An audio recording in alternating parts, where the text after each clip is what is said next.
feels like there's an engine going. It just feels like a normal car. What would one of these cost?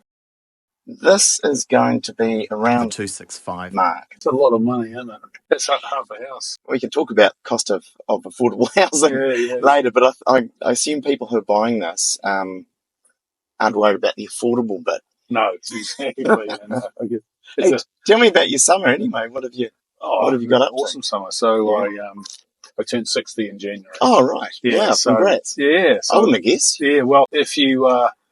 apparently, if you make it at 60, you've got a pretty good chance of making it to 80, so that's good. Okay. I'll check in with you in 20 years. Yeah, exactly. So I've got these bucket list holidays, and so the first one was I went skiing with my daughter, which is lovely. Whereabouts? In France. Nice. That was really cool. And I met up with some old mates as well, so we had a good old time. And, these ski fields, so there was 126 chairlifts. Enormous. I mean, we get excited if there's a second one. Yeah, no, or a rope tow. Just incredible size of these fields, And, everything geared up for, huge numbers of people, lots of restaurants and all that sort of stuff. So that was really cool, and that was my summer. Now I'm coming back to, hasn't been amazing. It's been pretty amazing. It's just turned it on. It's just got better. I mean, it's days like this where you realise you're kind of living in paradise. Oh, yeah. Like there may be some grief around there, but the fact that it's not stinking hot humidity, it's just... that's warm right. And pretty dry. This is the thing, isn't it? Late Feb, when all the kids have gone back to school, the roads are quiet. It's perfect. And the weather becomes this good.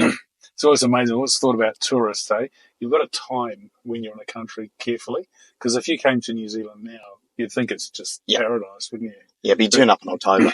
You're going to be fighting floods and, What did you do for someone? So I had a relatively quiet one. I went to a festival, the Orm Festival, and it's all about dance music and art and that kind of thing. So that was a lot of fun. It was really just camping in a field with 2,000 other people. Awesome. And very relaxed, but with dance music. It's amazing. Yeah. Those festivals are just so much better than they used to be. They're really cool. Yeah. My kids all go to them. Have they? Absolutely adore them. Oh, yeah. How many kids you got? I got 4. 4? Okay. Yep. So 2 are mine and 2 I inherited with Amanda, my partner. And I feel like I've got 4 kids, and I've known them all for, obviously, 2 of them I've known my whole life, and the other 2 I've known for a very long time. So it's they're all, all doing different things all over the world. They're all sort of grown up there, So, and it's a phase in life you go through, right? Because sometimes, have you got kids? I have. So I've got 19-year-old twin boys. They're both studying law. Oh, wow. So they've gone into a very professional thing, but they're right at the beginning. Yeah. And in Auckland? They are in Auckland. They actually went into the residential halls last year in Auckland. Oh, yeah. Had a fabulous time. And I just think how much things have changed. Those halls are great. I used to be a deputy master of one of those. I used to supervise one of those Sounds halls. very serious. No, I know. It wasn't, mate. I was just a graduate student and I wanted free accommodation. Oh, right. RA, they were residential something they call it. RA, exactly. So they had a fancier title than that back in those days, but God, it was good fun. We're going to Mount Wellington, aren't we? Oh, yeah, Mount Wellington, absolutely. Yeah, so the kids had a great time and I had an even better time. Great. I can't say that I was a great, so I wasn't very strict on the discipline or whatever. Yeah, right. That's fun. That's good. So they've done that. Yeah. What are they doing? They're flatting now, are they? So, no, they've moved. Well, funnily enough, one's moved into my home. The other's moved into his mum's home. Oh, really? But they catch up all the time, and they're best mates 90% of the time, mortal enemies 10%. That's a very good balance. Mate. Yeah. Usually it's the other way around. Yeah, it's pretty good with siblings. One of them said they'd rather fight with their brother than get along with their friends. And I think that says it all about twins. Yeah. And right, so both off doing law. It's interesting, I wonder, so many of these professions now are questioning what AI will do for them, right? It's going to be really interesting to see. Huge. I'm right in the middle of it. And I think back 2 years ago, I was building a system for a law firm I can't name. Yeah. And when they realised we demonstrated actually the value to them, they were absolutely blown away. Essentially, it carved out the bottom and the middle, just meant you needed someone who was working the computer, not really a lawyer, but someone who understands it, and a partner. And it was delivering improvements. Everything still needed to be reviewed. Yeah. But the quality was very good, even on the first test. So they're going to change enormously. I said to my kids, you're going to go in getting a law degree, but you'll probably come out with a different degree. Yeah, no, exactly. Well, it's interesting, because back, 30, 40, 50 years ago, when people were talking about robots and computers and that, they assumed that it would take away the manual labour, right? That there would be physical robots picking fruit and actually, it's now come into the intellectual, it's the cerebral jobs. Right? That's right. This is the first time, I think, that we've had one of these industrial revolutions. I don't really love that term, but we've had one of these revolutions where it's actually impacting, call it the white collar, it's the professional areas. And I see it moving into this support category, but I think a lot of the middle is going to be carved out. But one of the hardest things to do is replace a house cleaner. That is a very complex job.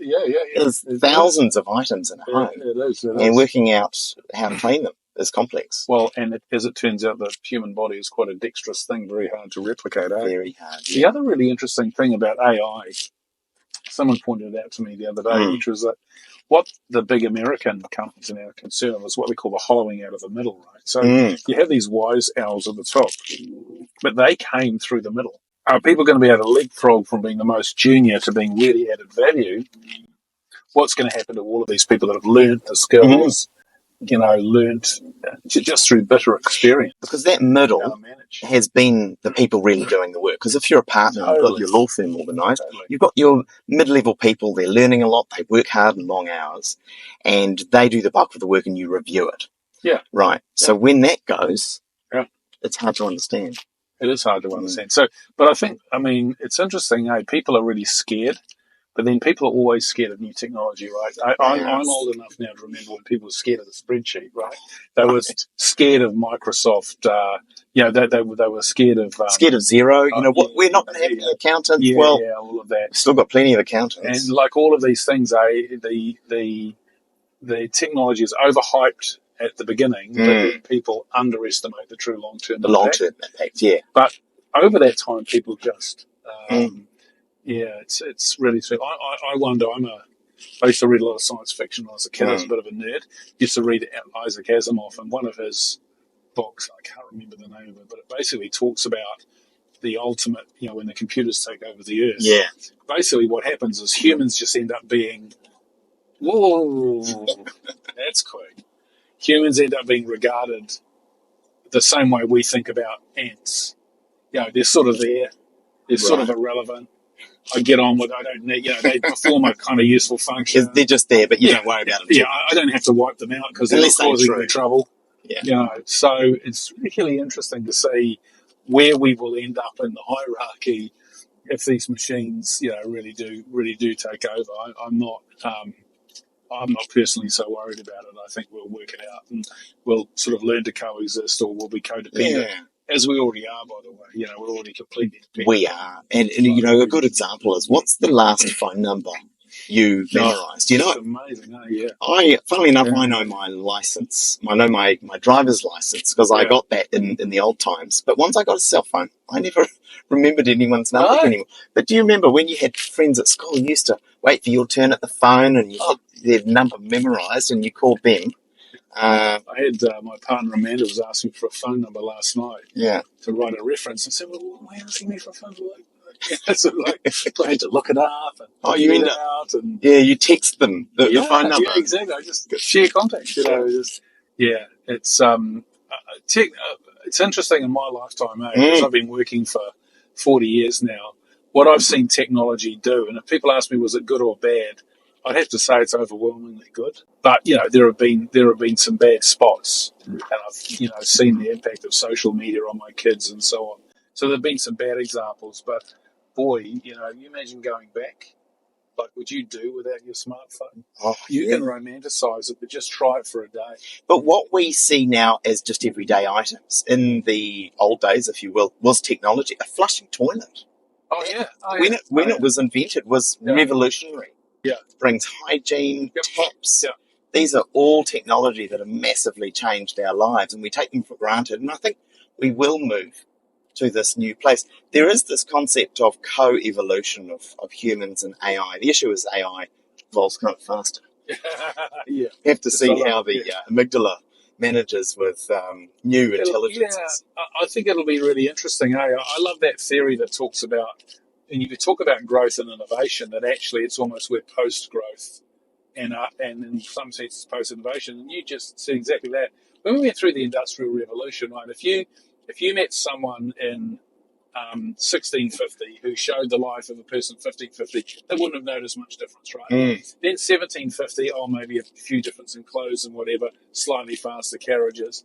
Then you get to 1850. Oh, hold on, this is interesting. Look at the steam engine and steam power, and then sewing machines, and from 1850 to 1950, whoa! We went to the moon. Television, in the 60s, radio, high-speed trains, cars that go everywhere, antibiotics, just like that last 100 years, 1850 to 1950. Massive change. Yeah, and then arguably after, let's call it, say, 2000, when we had that big wave of computers, some people actually argue that progress is slowing down. I agree. I think the thing that people spend their most time with, more than their partner, is their cell phone.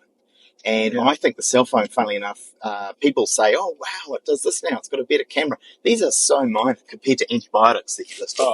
That is massive, completely changes everything. Yeah. And now I think we've got this thing where we imagine, we deify these people who put rounded edges on a phone in some way. We think that they've cured cancer.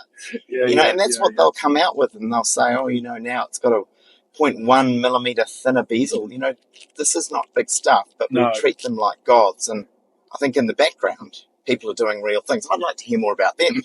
Yeah, exactly. I'd say the one revolutionary thing about, let's call it the smartphone, is just the ability to communicate instantly with people. That's pretty amazing. I was describing to my son the other day. There's one of our building sites right there. Are you going in there? We're going in there. Yeah, that's the old car fair. Yeah, 330 homes going in there, and that will now be, I think, the biggest residential development in New Zealand right now. So let's get on to where we're going. So we're going to the Mount Wellington. How many units on this site? So this one we're building 297 homes. Right. And so Simplicity Living was started about 4 years ago. We just wanted to, help solve New Zealand's housing crisis and make our members a fair return on the way, get this classic win-win going. And it sort of started when actually my daughter came home one day and she said, Dad, do you know that two of my teachers are living in garages? And she went to take up in grammar, this is a decile 10 area, right? And I thought, that's crazy. There's no way teachers are living in garages, because my parents were teachers. We lived in a house. So, and then I met a Pacifica family to do with our foundation, our charity, and they had moved house 8 times in 9 years, right? And they'd moved schools 4 times, and that's very traumatic for a kid, right? Moving schools, new teachers and new kids. And I just thought, this is absolutely crazy, right? So we've got to find a way of getting all of this KiwiSaver money into building affordable housing. So fortunately, we met Shane and Breley, who were already the biggest builder of Kaingawara houses for the government, and they basically said, look, we'd like to give back. So to cut a long story short, the KiwiSaver money plus their ability to build, and they effectively gifted us the company. So 100% owned by the funds. So the process and the structure is all of that, and the wonderful people in that. So it's a real large-scale builder. We've built 210 homes. We have 210 homes built and rented. We've now got, I'd have to add it up, mate, but it's about, let me count that, 627 homes in build right now. And on these two big sites, and then we've got another one we've just got resource consent on Morningside. That's another 260 homes, and then we're about to announce another deal pretty soon on the North Shore, which is about close to 100 homes. So we want to build 10,000 homes for rent in New Zealand, sort of our medium-term goal. I think we're sort of well on the way to the first 1,000, and then give away all the IP to anyone else who wants to do it, because we can build cheaper, faster, and better than the market at the moment. That's, I think, something that I remember when you first launched this initiative, you actually said something along the lines of, people say you can't build affordable houses, but we think you can, and so now you're doing it, right? So you demonstrate we really are, that it can be done. Yeah. and we've opened up this productivity hub, which will take you to show the whole industry how to do it. Yeah. Giving them all the plans, and people come in and the first time they're sort of like this is almost too good to be true, and then we show them that actually it's not too good to be true. It's actually really simple.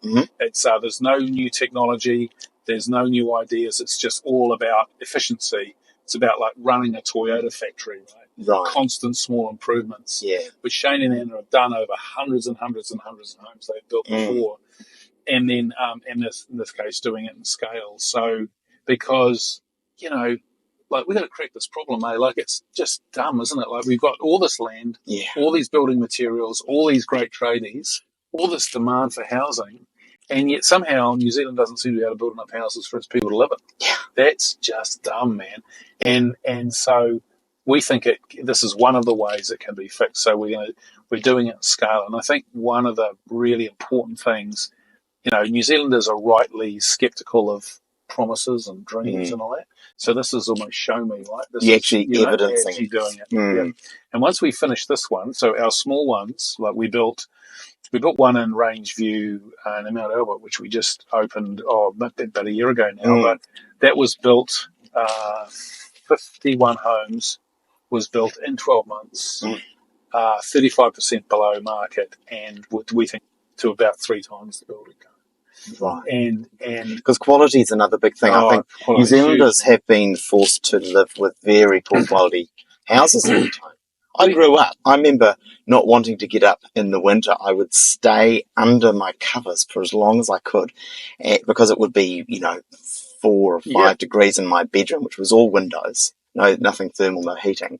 And then when it was as late as I could get it, and I would run to the kitchen where we ran a coal range, and that's where you get burnt. So it was 50 degrees in the kitchen and 0 in the bedroom.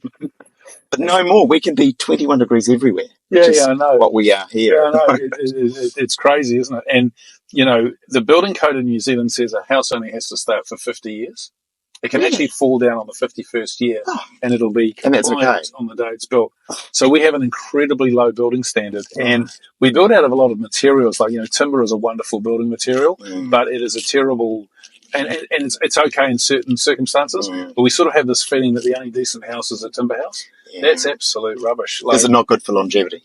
Well, it depends on how you build it, but basically it needs repainting, it needs a lot of thermal insulation, fire insulation, acoustic insulation. So it's perfectly good in certain circumstances, but in this case, what you're going to see, we build out of concrete and brick. And think about brick. Well, that's only been tested over the last 5,000 years, right? And it doesn't need painting, and it lasts forever. Yeah. And, go to London and Berlin and Amsterdam, it's brick everywhere, right? So, and when you're building, tall buildings like the ones we're doing, brick is a really, really good material to be building out of. And so it's horses for courses, but we generally have very poor building standards in New Zealand, and that is bad, man. I mean, you're talking about cold. I think I saw the statistic that about 10% of New Zealanders live in a house where there's a patch of mould greater than the size of an A4 piece of paper. And that mould is, and the mould in the cold is rheumatism, arthritis, and all these. They tend to be some lifelong things. That, you're affected as a kid when your immune system's poor and got low reserves, then it can affect you for life. And, then there's the medical cost of that. And we talk about our emergency wards being full of people who've got these things. That's ambulance at the bottom of the cliff stuff, right? The ultimate fence at the top of the cliff is a warm, dry home. Like if you've got a warm, dry home, a full belly, and an education, the chances of you ending up at the bottom of the cliff are massively reduced. From when I went from renting to buying a house, was right when my kids were 4. So up to 4, endless problems with throat infections and this. Moved into my own home. First thing I did was put a double-sized layer of insulation in and heating straight up. Yeah. Never got sick again. It's amazing. Never. Just not at all. And it was fundamental. It is absolutely crazy how poorly some New Zealanders live for a country that calls itself first world. So, here's an example of what we do, because concrete and brick, I mean, Shane and Anna, who run Simplicity Living, were telling me that in their houses that they built, they installed these wall heaters, and they went back to check them, and they found a whole lot of them still had the wrapping. So the building was warm enough that they'd never actually switched the heater on. Interesting. Yeah, it gets warm enough from cooking or body there's an heat efficiency. And those harder materials, they're thermally quite stable, so they don't flash around in temperature, do they? So here's one of the buildings coming up here. Yeah. And we'll just back in here. Yeah. Tell you the story of Steve here. This guy worked for Dave Latelli. Oh, really? Dave has a employment agency, so I said to Dave, he said, we need a site guard. And he said, I've got a guy for you. Yeah. So we're basically getting these guys who I think might otherwise struggle to get employment. And we're getting them here on the site there. They're just awesome, this lovely, lovely guys. Steve. Hi, buddy. Good to see you, man. I'm filming a show here. I'm filming a car show. Oh, I'm taking out the fancy pants car, eh? Oh, man. Yeah. If you come over and meet me. Hey, man, how are you? Steve, is it? Steve. Yeah, Tim, nice to meet you. Tim borrows these cars and we go driving. He's just been interviewing me in this car. You're talking about driving ambition. Tim, here you go. Awesome. All right, so we're going to come up around here and around here, mate. I just love that we're employing hundreds and hundreds of ordinary Kiwis. There'll be a whole family relying on the income that Steve gets there, and just the dignity that you get from having income and money and choices in life is amazing. Yeah, I think people naturally do want to contribute, and when you give them an ability to do that, everyone wants to be useful in life. Right? This is sort of a classic of what, in our opinion, Auckland needs to do is move up and start create communities. Because about 42%, we're just going here, 42% of OECD citizens live in apartments, but only 4% of New Zealanders. Is that different? Yeah. So welcome to Te Rupita, which is the Māori name which has been gifted. How many apartments have you got here? So this will be 297 homes. Right, this is and it's going to be in 5 buildings and a beautiful, about 3/4 of a hectare of green space. Yeah. And a beautiful pavilion, rooftop terrace. There's going to be a whole lot of really cool stuff here. And the school just across the road here. Yeah, that's supermarket just down the road. Train station just walking distance there. Every time I come here, it's massively different. This is 1, 2, 3, and then there's going to be 2 more buildings here. What you're missing is a huge green area in the middle. And this building is just about topped out. It's got 6 stories. That one will be 10, that one 12, and then 2 3-story here. So you get your hard hat too. So we're legal. Brilliant. Yeah. So what most people don't realise is that you see all the building materials here and pipes, but 50% of the cost of this is labour. Right. So the more efficiently you use your labour, and it will be, and also these guys love being productive. Like they don't like, slacking around, and they've got great purpose because they know they're building houses for ordinary New Zealanders here, right? These are the houses the teachers and the cops and the nurses and all that will live in. So they've got a huge sense of purpose, and they're very, very efficient. So labour efficiency is massively important. But also how you build is incredibly important. So we'll just go down here and I'll show you this building here. So this is 6 stories. Yeah. This is concrete walls, concrete floor, walls, concrete. And that means it's very, very quiet, right? And what happens is because you get a concrete floor, as soon as we topped out the floor on the 2nd floor, we start fitting out the apartments down the bottom. So this thing is just literally getting the roof on, and these are already completed apartments. Wow. I'll show you. Yep. So it's efficient, very efficient. We basically finish off a floor every 6 weeks. Because of the way that we build, the efficiency with which we build, everything is standardized. So, for example, there are only 7 different types of windows. So come on in here.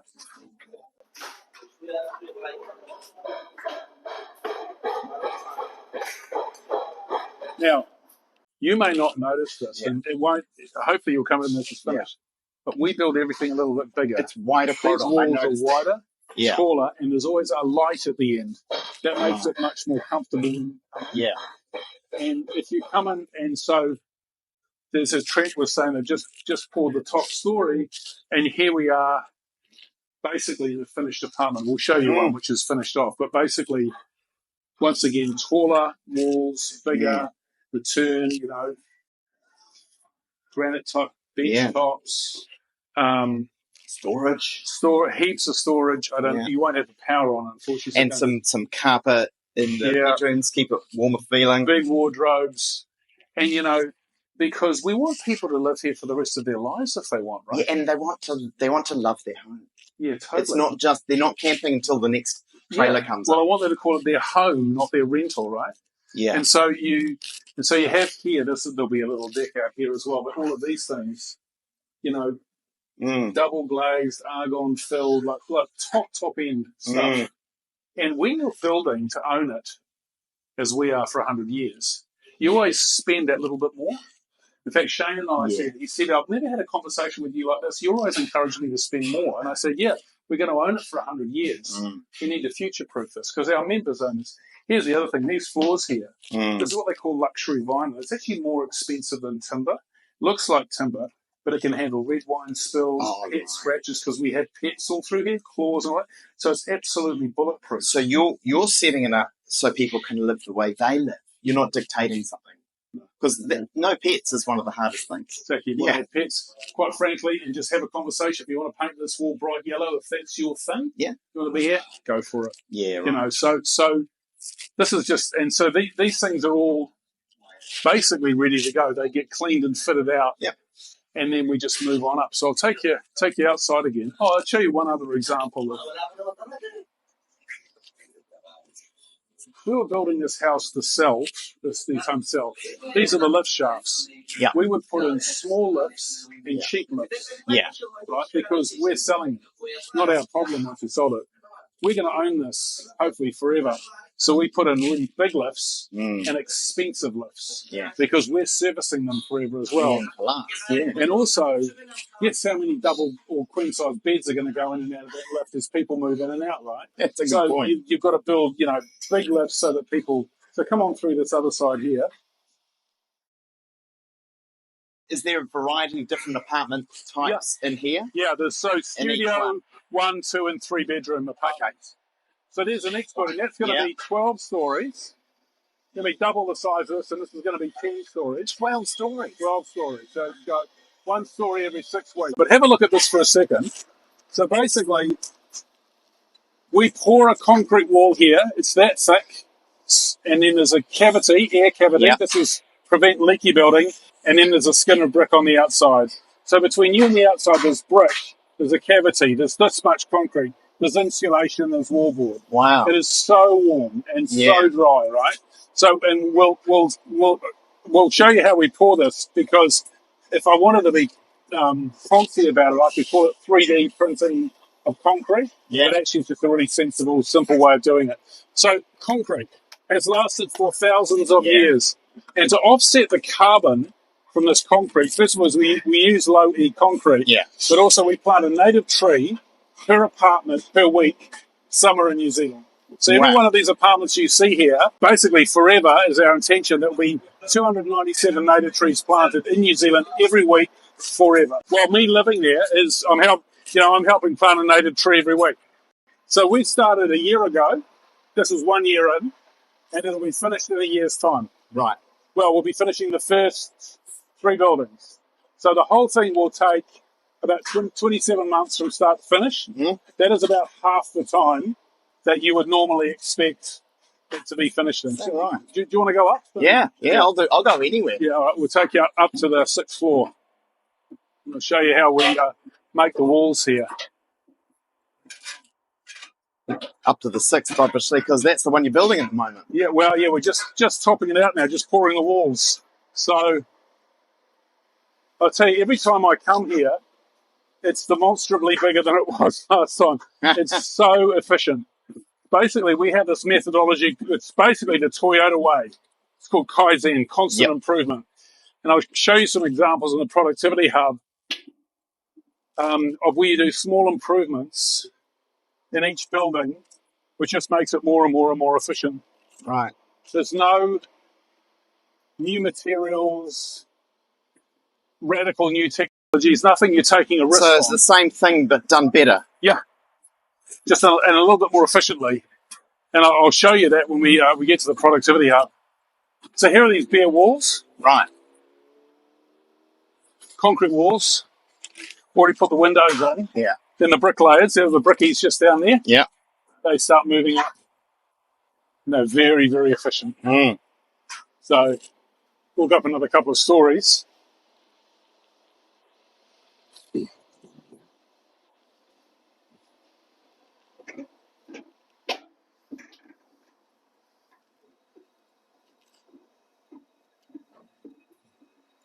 And it looks the same.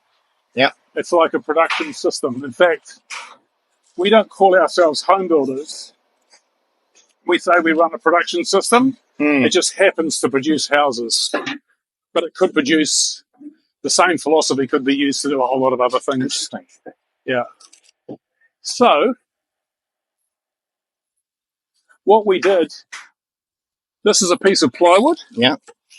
This is on the outside, and we pour the concrete into the plywood here. Oh, I see. Yeah. And then you rip it off. Oh, wow. The plywood on the inside stays there as added insulation. Yep.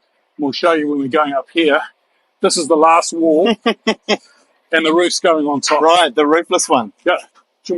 So these are the top apartments. Pretty cool views. Yeah. It's a 10-metre basin over there. And, of course, the tallest building will be twice as tall as this. Amazing. It'll come up to just underneath that crane. That's how tall the other one will be.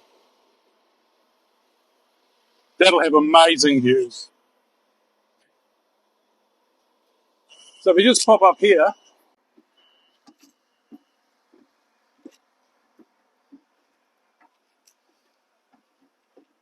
so here's how you build a house really well and really quickly. If you see down here, see those black things down there? Yep. They're called cassettes. They're two pieces of plywood with a plastic spacer in between them, made out of recycled Toyota car bumpers. Nice. Yeah, in Waikato. Then you get the plywood. Then you stack up the plywood here in these cassettes. Boom, boom, boom, boom, boom. You put the steel in, and then you pour the concrete.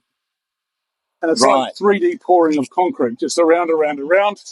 3 pours, and then you've got solid concrete walls. That's the full floor. Right. So then you put the concrete floor on top. Yeah.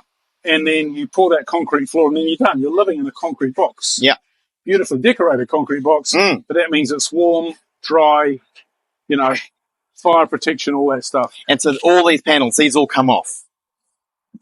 What we will do is we leave. Oh, you leave the internal one. Yep. The external ones get taken off because the brick's going on there. Right.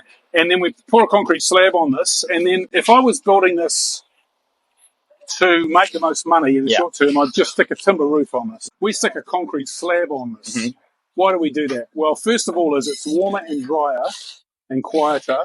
But secondly, we're going to put solar panels on all these roofs. Okay. So this is going to become a little power station, this development. But the other thing, too, is in 50 years' time, we have to replace the steel, because that's the one thing that will rust, the colour steel. We don't have to move people out. Right.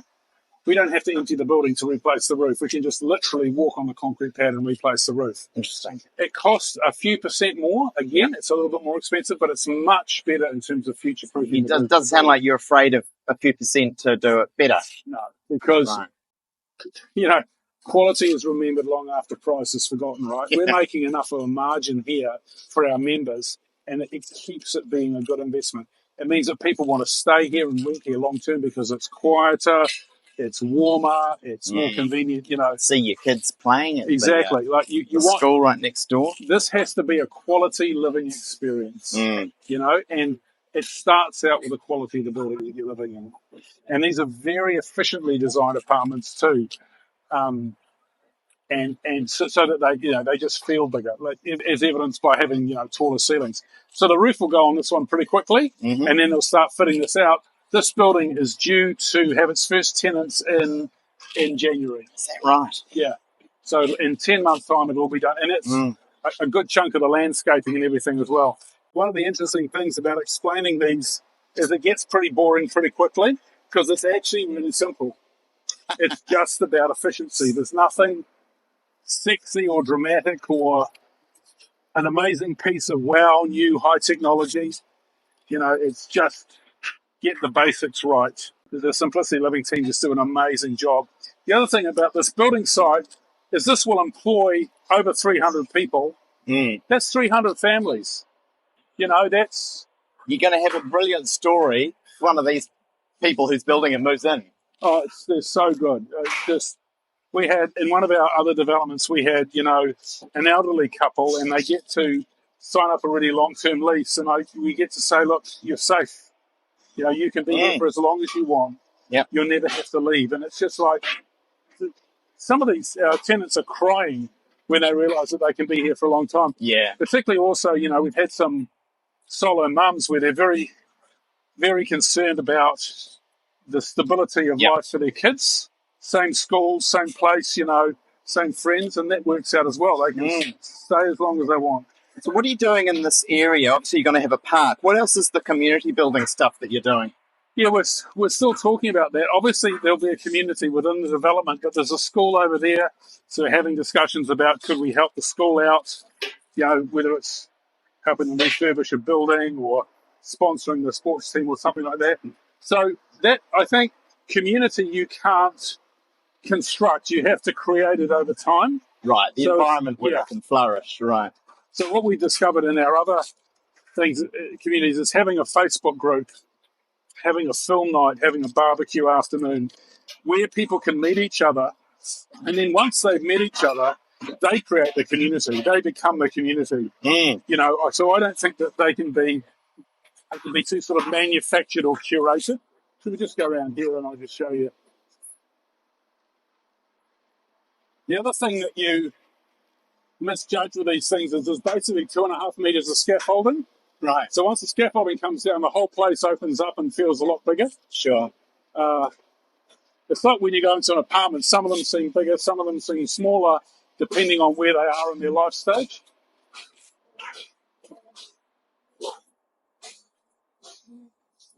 So, I came here a week ago, and these things were 1 story less. It's unbelievable how quickly this stuff happens. And these are 2 3-story buildings we're putting in here, but in the middle, this area here is all going to be gardens, glass pavilion, meeting rooms, yoga rooms, all this sort of stuff. And we're even bringing in mature trees. This site will be planted with about 7,000 native trees. 7,000, and including we're bringing in 8 really big trees, like 6-meter trees, to instantly make it feel as if it's a little bit more mature. Yeah. So it all looks like chaos right now, but it's going to look incredible when it's finished. So I'll show you some pictures on the wall. And all of this is KiwiSaver money building this, It's amazing, eh? This is what all of these Kiwis who invested and sort of don't know where it ends up. A little bit of it ends up here.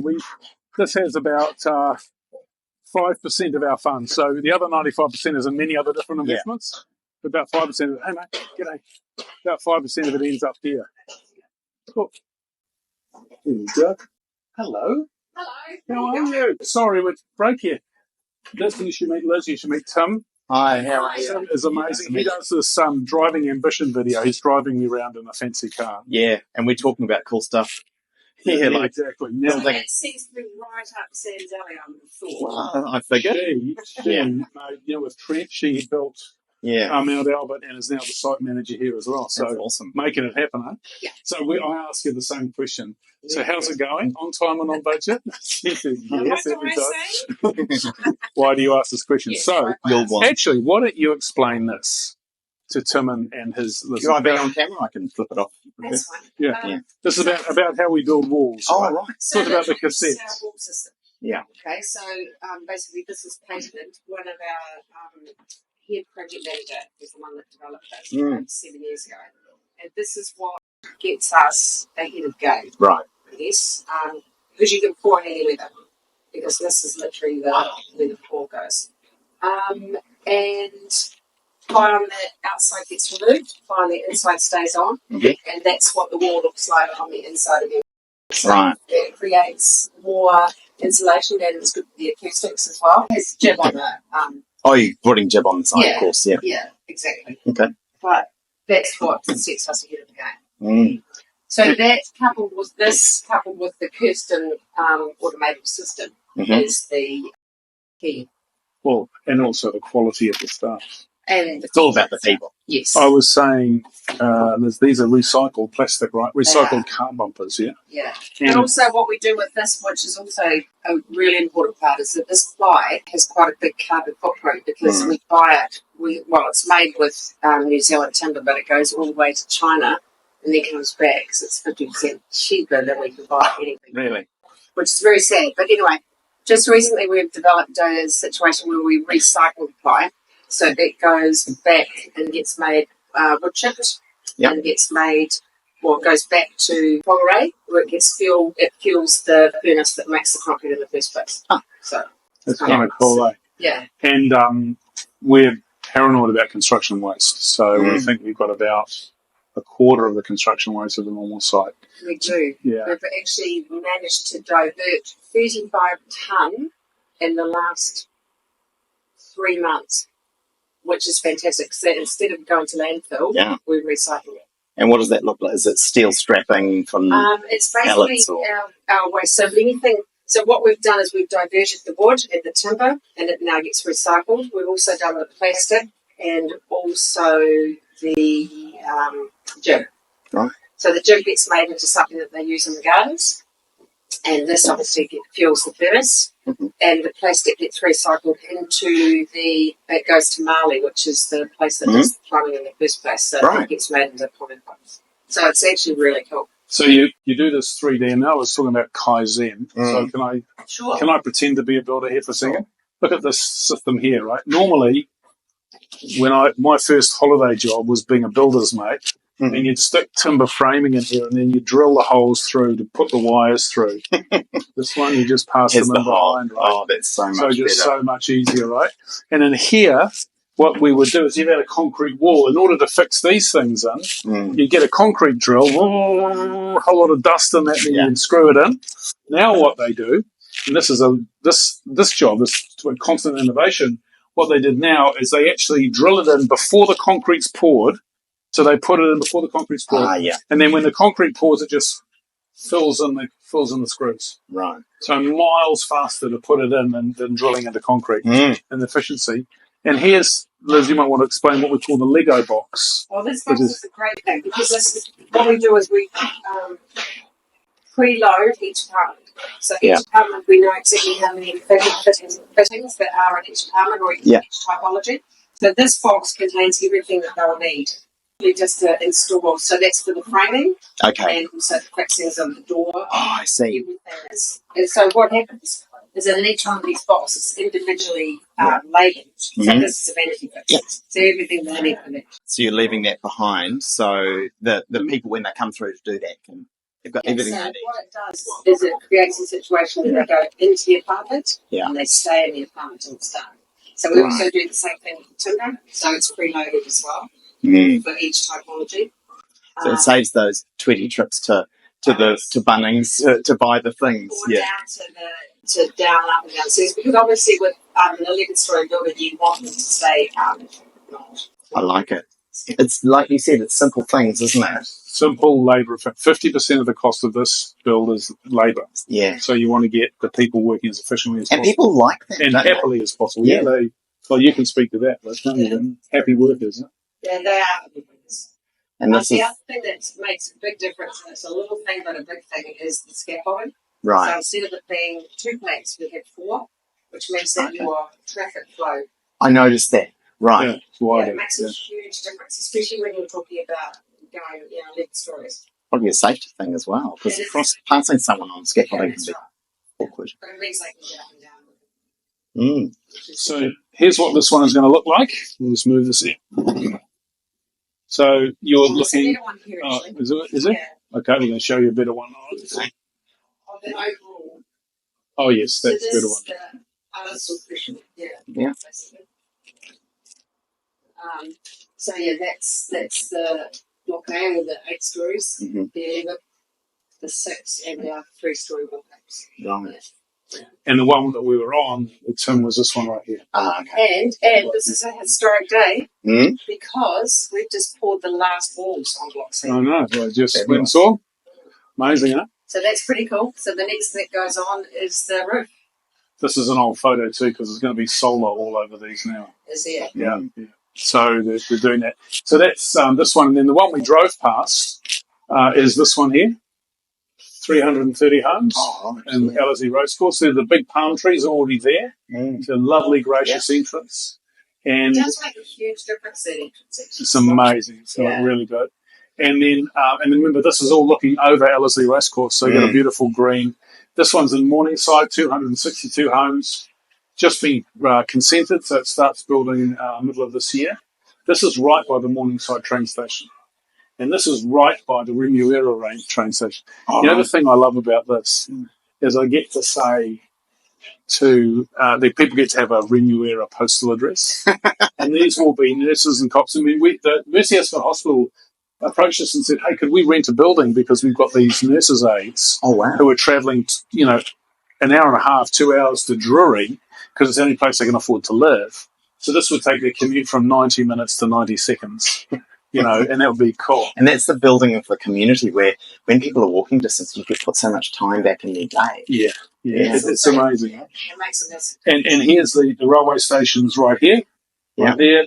So it's just a walk underneath the railway station, supermarket here, conveniences, hospital close. Tell you an interesting little tease I had. I was doing a public presentation in Remuera. I said, this is going to be for all the essential workers, chauffeurs, cooks, hall cleaners. Stony silence. They didn't get the joke at all because they thought they were essential workers. So anyway, so that's one, and then in Morningside. So these are the three that will be certainly in build by the end of this year, and then there's potentially a fourth one on the North Shore that we've yet to announce. So there'll be 4 going in the last quarter. Yeah. Eric, well, maybe amazing, eh? So nice. this is the power of KiwiSaver, right? It's got enough money to be able to fund. And remember that this one has, we'll probably be employing well over 1,000 people by the time, and that's 1,000 families, 1,000 incomes coming in. It's a really big deal. So that's and these are all for long-term rent. And we're also discussing in the future maybe we could have some, for sale to first-time buyers or something like that. But we'll, basically work on it. The most important thing is to get them built first. And, it's pretty much done. Yeah. Well, because once you do that, you get options, options of what you do with it. But let's get onto it. And at the moment, we're building an apartment here about every 1.8 days. So every 1.8 days on average. And that means if we have 3 of these going at once, we'll be building easily a home every day, a home a day. Bang, bang, bang, bang. It should be fantastic. So, and they're meaningful numbers that people can relate to. If you're building a home a day, people can understand how you can house someone a day. A new family every day. Because it's not just one person; it's the occupiers, it's the whole family. It's the whole family. And I think the fact that they've got security as well. I like the idea that we're providing a home for people for life. Yeah. It's a very different proposal to renting something and having very uncertain. Potentially is either going to sell property or get you to move out. And this one here, you haven't seen this yet because it looks like a building site, but there's all the green area here, big area, big glass pavilion there. Look at this. This is a residence lounge here as well. Work from home facilities as well. So it's going to be a really pleasant place to be. What it doesn't have is pools, gyms, tennis courts, all of those things that about 2% of people use, but 100% of people pay for. And creates a lot of noise as well. So these are the things that people will use and are commonly available. And it just makes it a little bit more of a community. You see these big wide verges here as well. Yeah. Studio rooms. It's really nice. There's 7,000 odd plants and shrubs going into it. So we leave the position a heap of lot better than what we found it.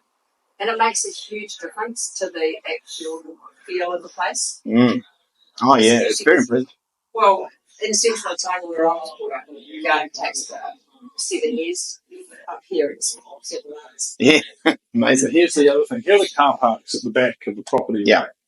We built them tall enough so that in 50 years' time, who knows if we've got cars? No offence to you doing this video, Tim, but who knows where the cars exist? Yeah. So they can be retrofitted as apartments. That's right. They're tall enough. Interesting. A lot of people don't make car parks tall enough to be able to take apartments, but these ones can be. Once again, you spend a little bit more to future-proof it for and they're going behind those big ones. They're going in behind here. Okay, yeah. They're all already in place now. Oh, nice. Yeah, already done. So every time I come here, it looks noticeably bigger than the last time it was here. Right? Yeah. Cheers. So, and here is all of the intellectual property. So if anyone wants them, we show them plans of how we do it, all of the costings. Most people are most interested in the surface. Yeah, so this one here will show you, just because it's our Simplicity members funding this, I'll show you this example of, actually, Waitara, let's look at this one here.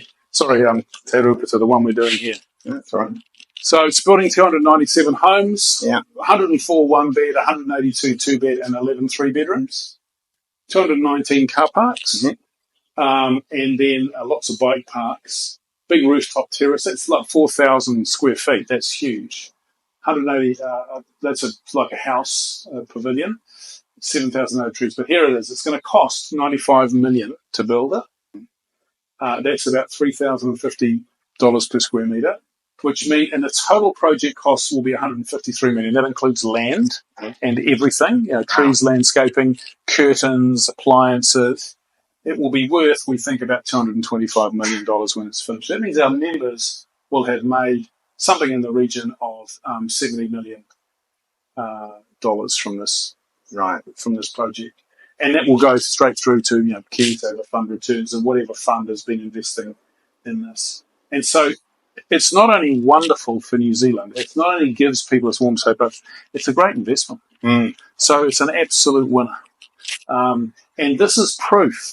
People say you can't build faster, cheaper, better, and they say you can't build so that everybody wins. You can. You can, and because that's what we're doing. As long as everyone gets a fair deal, and in the old world where the developers will be taking crazy risk and either getting crazy profits or going bust, right? That means that not everyone's getting a fair deal, right? Someone's winning outrageously and someone's losing outrageously. This is a fair deal for everybody, and fair wins in the long term. It doesn't make for a good movie. You don't get elected president of the United States if you act that way, but you do build a whole lot of homes for people to live in if you can. So, yeah. So just looking down here, so these are things like spreadsheets demonstrating your full costing. Yeah, and we do it. There's multiple copies. You take them away with you. Normally developers hide these things. Yeah, right. They want you to know. Cost comparison to one we just finished at Rangeview. Yeah. And then Ascot and the one we're doing. Can you tell me that range you want? I'll give you this an example there. So this is one we've actually built, 50 homes. This is the real. It cost in total $27 million. It was worth $35 million when we finished it. So our members made almost $8 million out of that profit. And that was one that's done and dusted, all finished. So, this will be a really good. This one is, $53 million, this one. Yeah. The next one, Morningside, forecast profit $87 million. And what happens is that no one person makes this. This is all of our members who are investing and funding this. Yeah, so those big membership numbers that you put out there in terms of the number of people that have joined are participating in it. Well, we wouldn't do this if it didn't make them money. It would be a crazy use of people's right, but it makes them a healthy profit, and we get houses built. I mean, I use this phrase a lot, but it's a great reason to get up in the morning. Oh, it gives you that purpose, right? It really does, And it gives everyone purpose here, which is why you have such a happy workforce. Everyone feels as if they're making a difference here. What I've noticed is that it's calm, it's quiet, it's relatively clean. I mean, I know it's a construction site, but normally I think you're saying waste is lying strewed all over the place. It's really not here. And those are good signs, especially when things are calm. Yeah. We'll have, as Liv said, we'll have 4 of these going by the end of this year. And so people can drive past here just on Mount Wellington and see the whole building. And see the whole thing going up. I literally see it changing every time I come past. See, when I came, it was literally here a week ago. There was almost none of this. Yeah. None of this was here. See, those buildings are 3-story houses, which is our historic bills. Yeah. They'll be done by December. Right. Really? So that one, and that one, and they'll be rented for you. They'll be rented. I think we're targeting January. Yeah. so fast. Yeah. That's I'll be like, watching these spring up. That's like this is a good one because these take no time. So well, there's a floor every 6 weeks, right? What's incredible about that renting is that is 11 months from now, right? Like, not even out of the ground. And it'll have people in it, living in it. So we'd have built it, painted it, put in the appliances, done the curtains, rented it, had people look through it, paid the bond, and moved in January. Incredible. And it'll be super high quality. No, it's very exciting. Yeah. Mm. And this is what KiwiSaver does. The next 30 years in New Zealand are going to be possibly our best ever, because for the first time in history, we're now saving huge amounts of money. Mm. And if we just reinvested it in New Zealand, we'll get the sort of prosperity that Switzerland and Singapore and Denmark and Holland and all those countries that have actually reinvested their pension funds in their own country have done. So this is just an example of it at scale. So I can't wait to see when it's finished. It's going to look sensational. It will. Don't worry, mate. You'll be invited. It'll be a huge party. Oh, good. They don't look like low build cost apartments. They just look like apartments. And I think that's done very well. They look like something you can be proud of. Well, that's the thing. You're not going to get people living here for a long time, which is what we want. Yeah. They're proud of it, right? Yeah. They've got to be proud of it, which is why spending that little bit of extra money to give it a little bit of extra, pizzazz. Well, you've got to get the basics right. The real, it doesn't matter how much bling a building's got. If it's cold or noisy or hard to access or whatever, people aren't going to live there, right? Yeah. It doesn't matter how much stuff you throw on it. But if we build it well and then treat people with dignity and respect, Well, then they've got something that's worth investing in. They invest their time. Yeah. They build community. They look after their place. It becomes self-sustaining, doesn't it? All right. Amazing. Oh, thank you for your time. You're very welcome. Yeah. Thank you, my darling. Yeah. I will see you again, no doubt. Yeah. Oh, yeah, well, at the opening party, probably. Yeah. Very good. See ya. Thanks, Liv. See ya. Thank you. Oh, that was great. Yeah. Yeah, really, really interesting. Very impressive to see it for real. And it's just a joy to work with Simplicity Living. I mean, they're just a class act at every level, and they really care, you know. And I think that's the interesting thing about modern capitalism. Everyone talks about finding your purpose and so on. It's pretty hard to find a purpose sometimes when it's not tangible. Yeah. You can talk about corporate goals and aspirations, but if what you're doing is coming into work to make the owners richer, it's sort of harder to get that connection. Absolutely. And I think it'd be interesting, when we're back in the car, we'll talk more about your career. But I've always found that having worked in essentially intellectual property and finance software, there's nothing you can hold on to. But this is real. This is bricks and mortar. Yeah. Every time I drive past this, I'm just so happy that we're helping make this happen. Yeah. Yeah. And guys like Steve too, And it means so much when you can know the people on the site. Good to see you, buddy. Thanks, mate. See you. Right. Should have opened up. There you go. He's in charge of everyone who goes on and off the site. So that guy's got mana around here. I'm interested to look back through your career and how you got where you are, because you've been through a few twists and turns. Sure have, mate. Yeah. So kick off from what you study.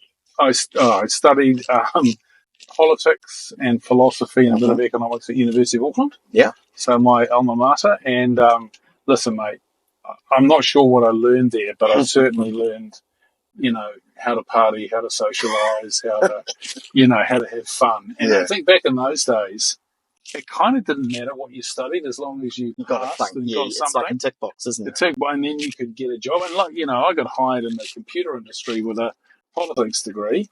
And then I got hired in the finance industry, and I still don't have a single financial qualification that I can think of. And so back in those days, I think you're very lucky. And university back in those days was subsidised, right? So it wasn't such a big financial burden. I think it's kind of stinks how kids these days have got to have so much debt and how they have to feel obligated to go to university. I'm not sure that it's the only option. First job was at IBM, selling computers for 2 years, and that was great because it's sales. Taught me how to sell. Mm-hmm. They had I spent the first year just in training in Sydney.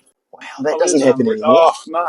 IBM back then, they invested massively in their staff. And did you have a blue suit? You need a blue suit if you work at IBM. I did, and I felt very, very thankful. Yeah. I'm thankful to this day for all the training they gave me, because it taught me how to sell things. And then I just went off to the finance industry because, mate, driving faster cars. I know what you mean. So what city were you in at the stage? I was in Auckland. Auckland. I started seeing these, what they call merchant bankers. Maybe I was thinking, oh, these guys looks pretty good to me. Faye Richwhite. Yeah. It was Faye Richwhite. They were hocking off the country assets at that stage. They looked like they were making money hand over fist, doing things that I think you're embarrassed about now.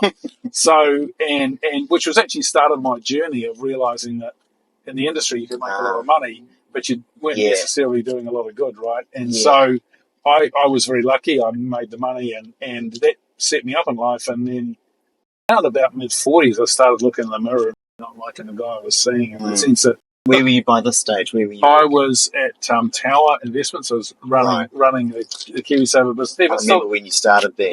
Deep in the finance industry. But look, mate, I'm from Sunnyvale. I'm from West Auckland, right? It's a real part of New Zealand. It is. And there are people there. You're surrounded by people who are just on the edge. They're hot financially, Right. And I was sort of thinking, look, I'm not looking after these people. I'm just looking after me and my rich here. And so... standard midlife crisis, take it out of the box, and you didn't buy cash. You didn't go and buy a Porsche, did you? No, but I went and bought a couple of silly things. Yeah, boats. Boats. Yeah, classic. That's boats. A very rich business. Classic yachts. Yeah, that was my gift to the nation, I'll tell you. And then I just decided to casual and gave it a year off basically, and planted a bunch of native trees and did some other volunteer stuff, and then. Decided with my partner Amanda, who actually really encouraged me in this, was to say, look, let's become gamekeepers turned poachers. Let's go back into our business, and this time seek to give all the money back to the people, like Robin Hood type thing, right? So with her encouragement and a couple of other, Amir and Andrew, who are other co-founders, amazing. Yeah, I've met Amir. People, awesome people. And so we just decided to go for it, right? So we just set up Simplicity, and 9 years later, here we are. It's interesting when you've been on one side of an industry and you know where the bodies are buried. Not literally in this case, but certainly the financial bodies are buried. Then, that's one of the great things is if you want to disrupt that, then, you know how to do it. So when did you become aware that you were essentially looking for purpose beyond profit? I don't know if you're noticing this. Kind of creeps up on you. Like, I think it depends upon the moral compass and the circumstances you were grounded in your childhood. Some people never think about it. Like, Donald Trump would never think of giving $1 to somebody, or never think of looking after somebody. It's all about him. So, but I had, school teachers as parents, great moral compass from them. I grew up in West Auckland, surrounded by, let's call it normality and sort of everyday struggle. And so I don't think you ever escape your childhood. They're very formative. And so I had this tremendous sense of right and wrong. And look, part of it's being chippy too, right? I was in Kelston Boys, big rugby school. Right. Nothing pleased me more than thumping the guys at Mags or Auckland Grammar or Kings especially, right? Yeah, you got to bring the Kings. Private school, Yeah. So I think there's a little bit of that. And I've got nothing more than a lot of my mates went to those schools. But I think a bunch of my competitiveness there too, because, in business, like, it's competitive. Like, it's real, right? This is nothing gets given to you. You've got to go and fight. And in order to grow your business, somebody else's business has to shrink. So those are some of the tools. And then you've flipped from one side of the table to the other. Yeah. Did you become aware, like at a particular time, did you have like an epiphany that, oh my gosh, I'm actually looking to do something that matters now?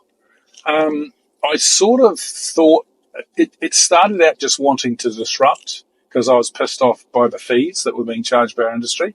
But we set it up as a charity. I thought that might be a competitive advantage. I didn't realise what an amazing, it's almost by accident that we did that, and it's turned out to be really good because it does mean that whenever we grow, we just keep on lowering our fees, right? And we'll keep on giving more, money away to charity instead of giving ourselves shareholders, the bonuses and It's a relief, isn't it, when you don't have to think about that kind of bottom line? It is. I mean, if you want to use it as a vehicle to get rich, it's a really bad way to get rich.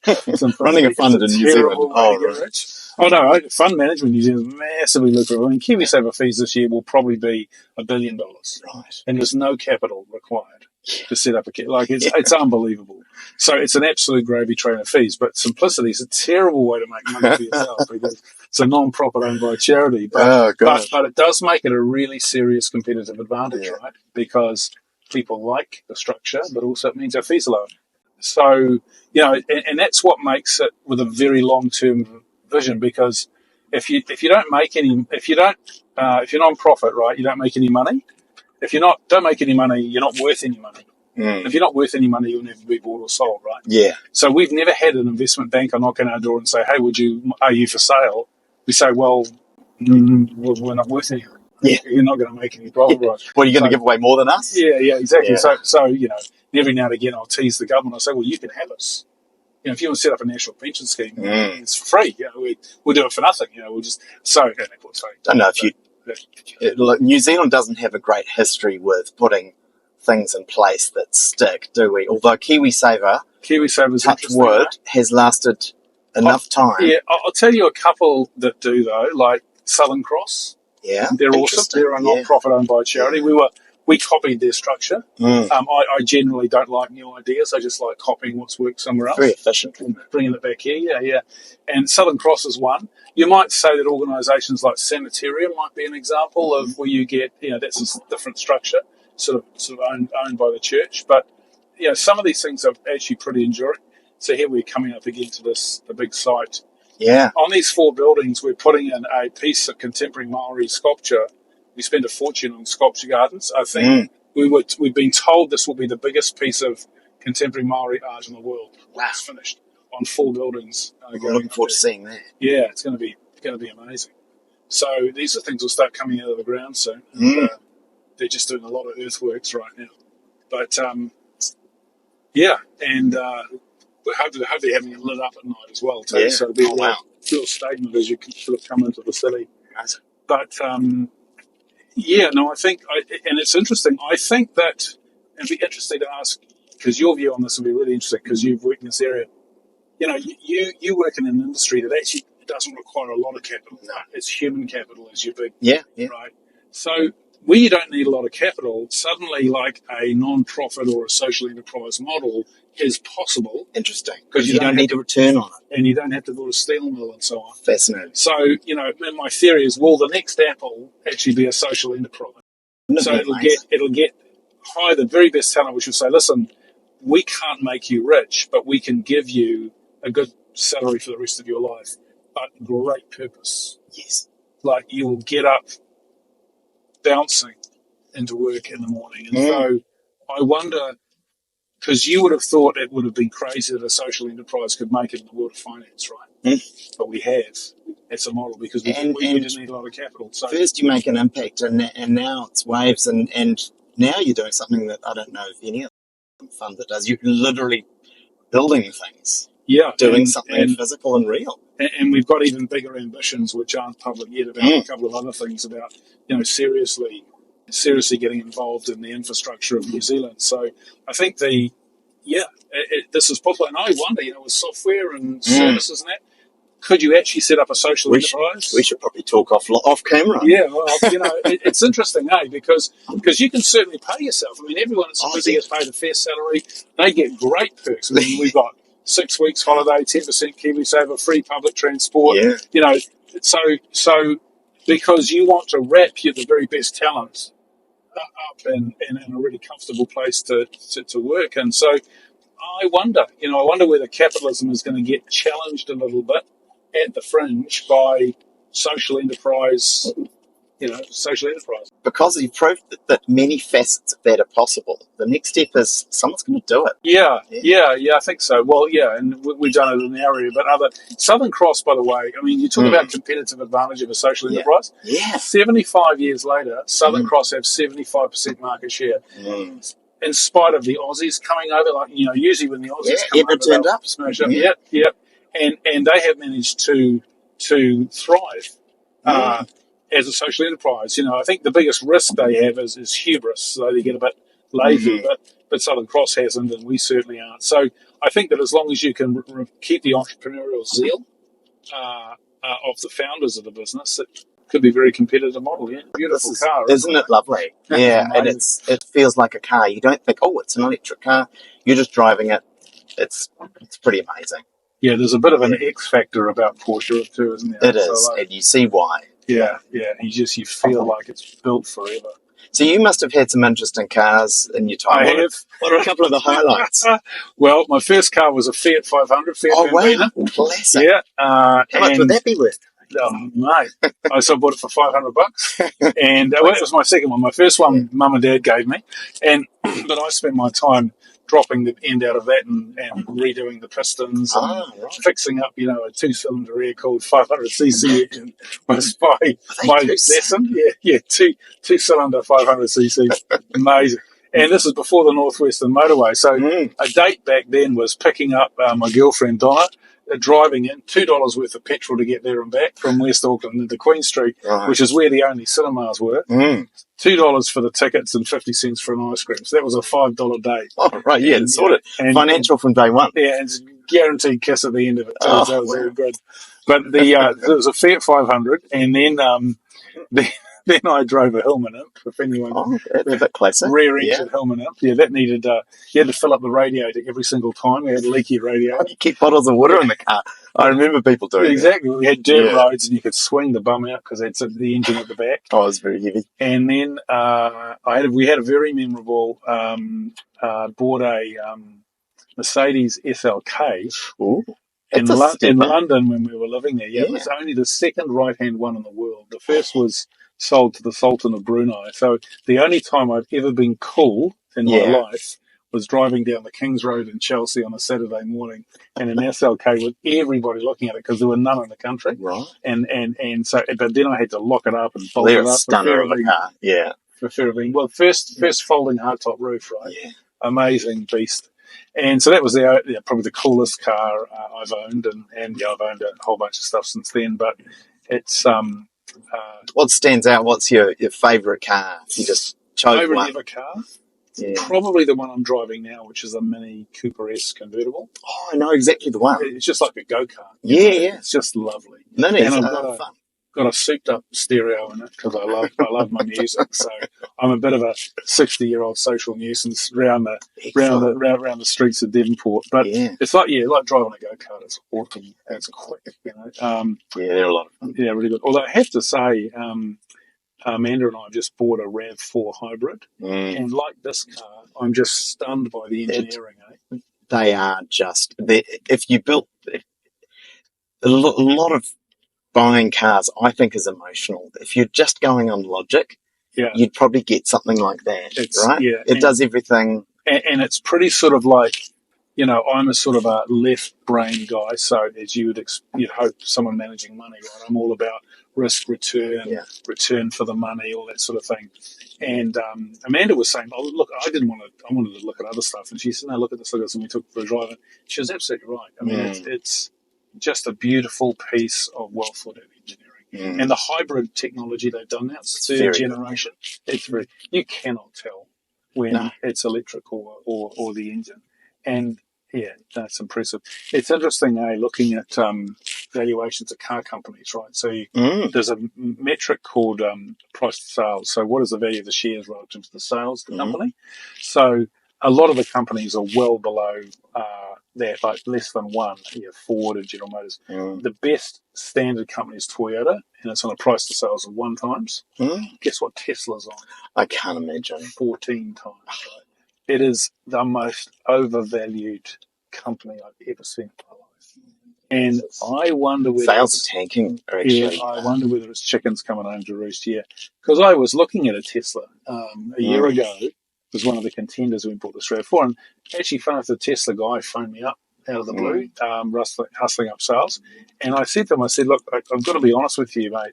I would have seriously considered a year ago, but what I've seen Elon Musk do in the last 6 weeks has just put me right off the brand, And so I wonder whether or not Elon's now playing with fire when he's getting into politics. He I doesn't think you know what he's mentioned doing. before, you mentioned hubris, and when that comes in, and I've got the saying, arrogance is ignorance, right? Right. And he's maybe drinking too much of the Kool-Aid. Yes, he's got a bit of a god complex in Oh, hasn't he? Yeah, like, what do you think? Like, it's your opinion of him changed a lot? Yeah, really significantly. I mean, rolling back about 5-6 years ago, it was quite a compliment. If someone said, "Hey, wow, you're like Elon Musk," it's not anymore. Yeah, and I think one needs to be careful. I have this, I always think that it doesn't really matter what people say. I want to see what they do. It's like, you said with KiwiSaver and with building these houses. Unless we actually build some houses, no one will believe it. Well, now you've done it, some homes, and I think it's the same there. So I'm cautious on that front, and I can never invest in anything where the PE ratio or price to sales is too high. I think those sensible metrics. We know that the market can remain illogical longer than you can remain solvent, right? So you don't necessarily bet against it, but you don't have to bet with it. Yeah. And if you invest in things that do good things for people and make everyone money, and it's a win-win, you're not going to die poor. You're going to be all right. Yeah. And I'm not particularly excited about, I never got excited about crypto. I never got excited about ICOs and NFTs. They come and they go, and all of the crypto bros, or whatever they are now, bros, get into it, and they're all experts after spending a weekend learning about it, and then the next year they're onto something else, and that doesn't do it for me. Well, investing's subject to fashion, right? Fashionable trends like everything else. I like the long term. One of the best phrases I heard was Warren Buffett, who's got many of the best phrases I've heard, said, "If you buy something you want to keep, you only have to make one investment decision. It halves the burden." How brilliant is that? Exactly. Yeah. Exactly. I love his one about, I like to be almost negligent with my investment. Like, you just buy it and almost forget about it. Yeah. I used to do some guest lectures at AUT about investing. And did you? Okay. Yeah, I used to give the story. I said, almost everyone will only tell you about their wins, but I'm going to lead by telling you a story of my losses. So I tell a couple of stories where I got on the wrong side of it, and then I tell the story that my biggest win at that stage was when in the days of share certificates, I lost one, and I forgot, and I found it years later. Oh, you're joking. And it was I can't even remember. It was some rural company. Right. I just liked the very constant. It had a return on equity 18 to 20%, which was very good, very consistent. And it got bought literally the week after I found the share certificate. And so I made a 3 times return on something I'd forgotten about. And so I'd bring in that concept of this guy might be stopped. Where do you want me to drop you off? Oh, just similar place. Yes, that'd be great because I get the free. I'll tell you what, mate. Well, if you do the 3 times, you can come and work for us, but not if you forget about things. It's easy to make that offer. You can come and work for us. Oh, we can't pay you. It's all charity. Well, it was interesting when there's a thing called a simplicity price for everything, which is because we're a non-profit. I'm always asking for. You've tried that on me. I have all the time. I think I gave you the simplicity price when you appeared at our debate. That's true. It's and usually start at 0, which is could you do this for love? Because I think we've had 67 volunteers now in the place. Well, I've had I guess thinking through things differently. Greater sense of purpose now than probably the 7 or 8 years ago when we first met. Probably now I think I would take that on. I've changed, and I would treat it in a different way. It's like, let's get out there, lots of orange, show what can be done. The funniest thing was when we first went out, we tried to give it away. We went to a number of charities. No one was interested. Really? It was so weird. Interesting, eh? New Zealanders are very risk averse. They're very or they don't like change, right? So when you come and say we'll do something for free, they're always like, what's the catch? Yeah. In fact, we had that on our website. We had a page just called "What's the Catch?" because this is too good to be true, right? Yeah. The fees are a quarter of the competitors, and So, people are, and probably rightly skeptical in most circumstances, but sometimes just a little bit too conservative. different ways to ask the question, isn't there? If you put it from the perspective, because I never want someone to cut their price down too low Yeah. when they're pitching something. I want them to stay in business, because if Yes, they go out of exactly, business, it's bad for me. Exactly, yeah. So Free is often not good value. Yeah. asking, hey, how do you support your business, or how do you maintain it? It's all different. That's a conversation that you can only have with another business owner who understands that, right? Yeah. A whole lot of people think that business is somehow miraculously done for almost nothing. I knew there was a pedestrian in there. Oh. Yeah. Well, thank you very much, mate. No, Awesome car. I really enjoyed chatting, and yeah. Really, really happy to show you around what we're doing. And that was really something special, being able to do that site tour. I just love that. You said, some of it's not interesting because it's just little bits of improvements of the same stuff. I found it fascinating. The innovation with the way you're making the walls and all of that. But what puts a smile on your face ultimately is the fact that there's going to be people moving in there, like the guy at the security gate, and that can be something of real pride. Well, we're gearing up for 1,000 homes a year, and if we manage that, then that's 1,000 families a year. For the rest of their lives if they want. Yeah, it's that intergenerational thing, isn't it? Because they're raised well, they're going to know how to do a better job with their kids as well. Totally. Well, and their kids, as you say, we're going right back to the beginning of the conversation, kids will have a warm, dry home. And I don't know, when you start out in life, isn't that one of the things you just need? If you've got that, we as a country and a hug, like that? And a hug, it's kind of all you need. And a hug, love and food and shelter, As a country, we should be able to do that. We did. We used to be able to do that, and we'll do it again. With KiwiSaver now, we've got the money to do the job. We just got to get on and do the job now. So, well said. Well, thank you very much, Sam. All right, mate. I've even dropped you back to the same spot. Exactly the same spot. Get the ferry. Perfect. Yeah. This from a Porsche to the ferry. How about that, eh? Not bad for an afternoon.